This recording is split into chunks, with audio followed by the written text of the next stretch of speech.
What's up, guys? Brian here, Brian's Law Maintenance. All right, hey, we're gonna jump into it, talk about recruiting, how to recruit, just some good tips about trying to find help. Let's be honest. Before I do, this shirt, it's not working on the camera. We gotta switch it out.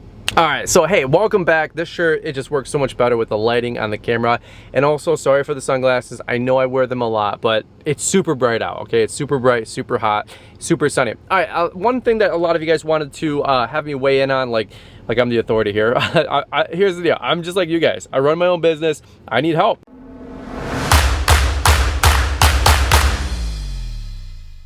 So I wrote down some notes. I want to talk about mindset, how to attract expectations, and then creating a recruiting system. Ooh, this sounds really fancy. All right, let's just blaze through this. But the bottom line is that I get a lot of you guys asking me how to hire, where do I find good people?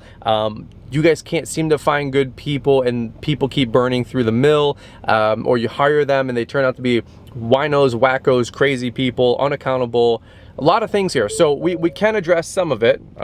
Truck might shut off. All right, we can address some of that here. So here's a couple tips. Number one, the mindset is before you hire somebody, you have to be willing to be able to fire somebody.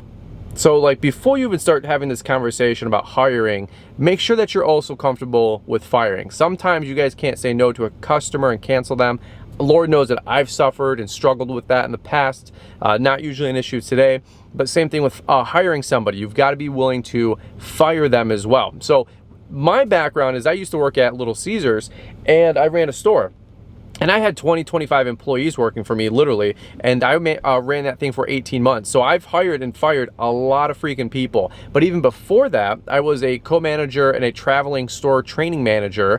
And so there was 9 stores in that area. So each store had 25 people. And I was the guy that would go into a store for 3 months. The whole store company culture at that store sucked. We would replace it with good people. And so guys, as you can imagine, I was hiring 4 new shift managers, usually a co-manager, 12 to 15 crew member. Man, I've recruited a lot of freaking people over my days, and a lot of them have stuck, and so I've learned a couple of valuable lessons. And so that's the premise I want to offer this whole conversation. So number one, the mindset is if you want to hire somebody, no problem, but you got to first be willing to fire them. Don't hire somebody because if you get the wrong person into your organization, even if you're an owner operator and you just need a guy to run the trimmer, that can be super detrimental. A lot of drama, a lot of headaches, a lot of issues. Might slow you down more than it speeds you up. So let me go through here with the notes. All right, so that's my mindset. I'm trying to find people that want to work with us, have fun, make money, and do the whole deal. I think that's what I say. Now, let's talk about the attractiveness to working for a lawn and landscape business, right? Here's where I see a lot of people kind of messing it up. Especially in today's world, right? 12, 15, 20 years ago, hey, we're gonna pay you $15 an hour and you're gonna do great at this company, and you just hire them. That's not usually the mindset of most of the people we're trying to hire today, right? A lot of kids are 16, 17, 18, maybe that 18 to 25 crowd, even 30-year-olds today. The world, the priorities, the internet, it's changed everything. And so your messaging has to change with them. This is what I'm doing. Again, my younger brother worked with me since year 1, but I've always tried to have somebody with me part-time, I mean, very limited part-time, 10, 12 hours a week. But then the last couple years, we've had full-time employees and it's been going really, really well. But here's some things to communicate. Again, this isn't just millennials. A lot of people want to dub this that millennials are just looking for some of the things I'm talking about here, but it's kind of a lot of people in between. So attractive things that people are looking for in hiring: a challenging work environment. I know a lot of you guys are saying, well, people don't want challenging work environments. I would disagree. I want to be challenged all day. I want to be in an organization where I can grow and do meaningful work. Challenging work environment, life skills. If you're hiring younger guys, you're teaching them life skills. So how do you communicate this? Well, you have these conversations with them as you're recruiting, as you're talking, as you're going through your hiring process or your recruiting system. We'll get into that. So life skills, working on a team. Working on a team is something you can communicate to people that, hey, whether you're a 1 or 2 guy operation like myself, or you're Corey Ballard with 200 employees, and you're going to be a crew leader or on a team of 3 guys that are taking this truck and trailer out or this Isuzu out and going and cutting this hospital. You're a team, you're a unit.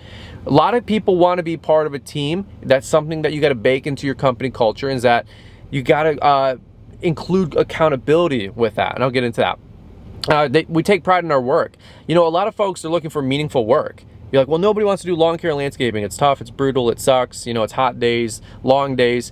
Yeah, but a lot of folks do want to do good work and take pride in their work. And when you get done with a landscape job and you sit back and you stand at the curb and you go, man, that's a really nice mulch and, you know, landscape install and pruning job. Absolutely. And not only do you have to convey that to your guys, but let them know that, hey, we take a lot of pride in what we do, and you can express yourself through this job, through this company. Huge one. Casual and fun work environment. You know, I heard somebody say, like, when you're talking to a millennial, you know, and you start bringing up money, which is usually the number one thing people bring up, how much am I getting paid? Usually that's the last thing on their mind, especially for the younger guys, right? They don't care if they're getting paid $12, $15, $18 an hour, because the first question they're looking for, or they ask, is, what time do we get done? Do we work weekends? You know, can I get days off? You know, I want to go up north for 3 days with my friends. Is that going to be a possibility? Yes, it can be with your company. Now, here's what I tell guys when I hire them. Hey, we are a team. There's schedules. There has to be accountability. If you take off, it destroys everything. And the whole thing can collapse. Even with a 2-man team, or you have a 200-person company, we have to be accountable to each other. So I have no problem if you want a day off, take a day off. Let's work together. You want to take Wednesday off because you want to go on the lake because your friend is coming up from school and you want the day off together? No problem. We need to work extra hard on Tuesday and extra hard on Thursday. And you have that expectation, that accountability. So again, my company, dude, we're super flexible. Rob and I, there's times when he needs to do something, I need to do something. We're working late, we're getting off early, we're working late. Just so you guys know what I'm saying? So just have those conversations with these young guys. And that's something that you can say is an attractive attribute to your company, is that, dude, we're flexible. Because I don't mind having 2 25-hour-a-week guys jump on the schedule, and we can just, you know, dodge and weave with the best of them. You got to be fluid with what we do. And of course, the last one I'll say is having, you know, good pay. When you have good rates and you know your worth, you can charge great for the company, and you can hire these guys out at $15, $16, $18, $20, $22 an hour. Which, by the way, what's the going rate for you guys where you live? Leave me some comments. That's the call to action, I think they say on this. Whatever. That's the call to action on this video. What do you guys charge? For us, it's anywhere from 15 to 18 bucks an hour.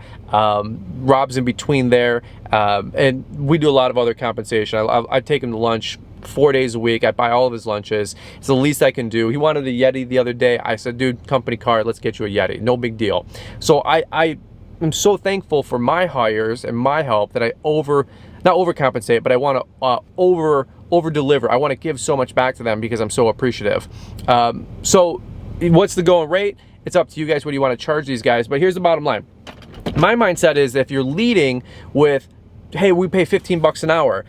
Corey Ballard said this on one of his podcasts with us on the Fullerton Unfiltered podcast. He said, if you hire a guy or snatch a guy from another company for 15 because you're paying, you know, he was making 14, well, what happens when the next company comes over and pays the guy 16, right? So if you're always playing that, well, what do you pay? I don't even have that conversation. Bro, I'm going to pay you super good. What are your goals? What are you trying to accomplish? What is your motivation right now? What is your desire? How many hours are you looking a week to work? How long are you looking to work for?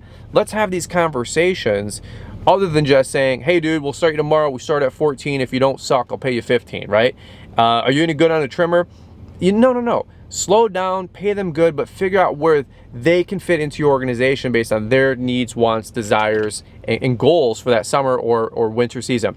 Some other intrinsic or extrinsic, I don't even know. Some other opportunities if you guys are growing a larger company. And this is stuff that I'm going through right now. Company car, benefits, opportunity to grow, stability. Talk about where your company's been for the last 10, 20 years. Hey, dude, if you get a job with us, you don't have to just work here for 3-4 months. Like, it's not just a summer gig. What I want to convey to you is that we can have year-round income. I can put you on salary. A lot of opportunities, the way you run your company, can translate into that new hire, because those guys want stability as well. Salary and then make good money is usually the last talking point for me ever.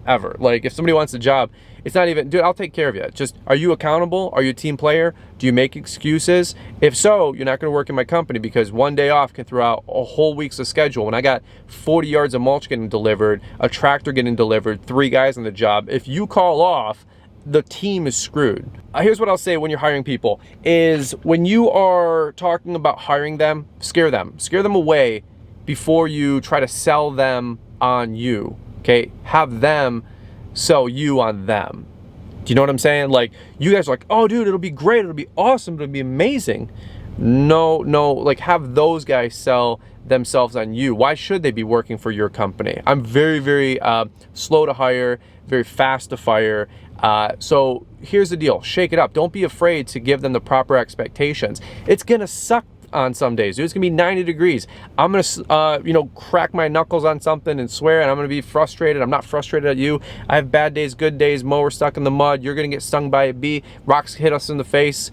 Scare them away. And here's the deal, when you find a good one, they're gonna go, all right dude, let's go, man, roll tide, let's rock and roll. And you go, all right dude, you ready to rock and roll? I'm ready to rock and roll, let's do it. And you might find in a week that they were all talk. You might find in a week that it's true. But if you don't try to scare them away initially with those expectations, you might be kind of soft on them, let them in, and then when it's 88 degrees out and 100% humidity, and they're like, man, I wasn't cut out for this. Like this, you didn't tell me this was gonna be the deal every day. So shake it up, scare them, do whatever you gotta do. Last thing I'll say, because I said this twice, last thing I'll say is you always have to have a recruiting system. I know a lot of, and by the way, I don't have it all figured out. These are just some notes I threw up on in 10 seconds because this is what works for my company. Always have a recruiting system. It can be something fancy if you have a big company. Like Corey Ballard was like, dude, we always have 100 applications in the queue for people that want to work at Perfect Cut. I thought that was awesome. So whether they're doing Instagram ads, Facebook ads, and they're constantly recruiting and bringing in applications, awesome. If you're an owner operator like myself, I'm always having Facebook. I'm adding new people on Facebook, friends and family, lawn customers that have kids that I notice, hey, like your kid's 16, 17, 18, he's probably gonna want a summer job, or hey, somebody went to school, I can get that kid because he's going to college and he's gonna be back for 4 months. Other tips like, hey dude, you have a younger brother or an older brother, what's he doing? Does he want to work for us? And then another one is my guys, I always tell them, hey, you got to find your replacement, right? It's kind of a joke, but I'm always like, hey, you're leaving to go to college, dude. You've got 400 friends on Facebook, 700 friends on Instagram, 1,600 friends on TikTok. You know somebody that would do good with what I'm doing.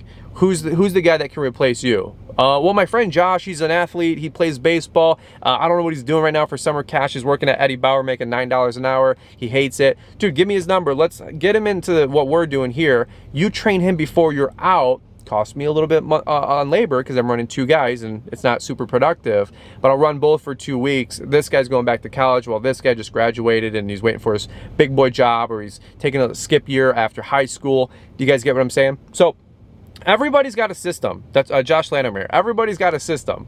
Something in your head is always working. So you can have something more formal. You can have something where you're just always keep in touch. I had a kid the other day. It was like 2 weeks ago. He ran up to the truck, 16-year-old kid.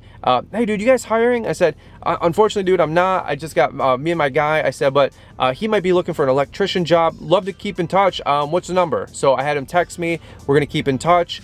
And you know what? He might be the next guy on the roster. Maybe if Rob doesn't stick around, Rob wants to graduate out of here, or if Rob wants to keep on keeping on and I want to hire a guy to replace for the trimmer while Rob is my foreman, right? So always recruiting, always thinking, always keeping that mill going. You might be active recruiting, passively recruiting, doesn't matter. Just keep recruiting. All right. Again, these are what have worked for me. I'd love to hear what's working for you guys. Is there anything else that you guys use to make your job or position more alluring to hire these guys in? If so, leave me some comments below. Hopefully this one helped you guys out. That's it. 14 minutes flat. I talk fast. Over and out.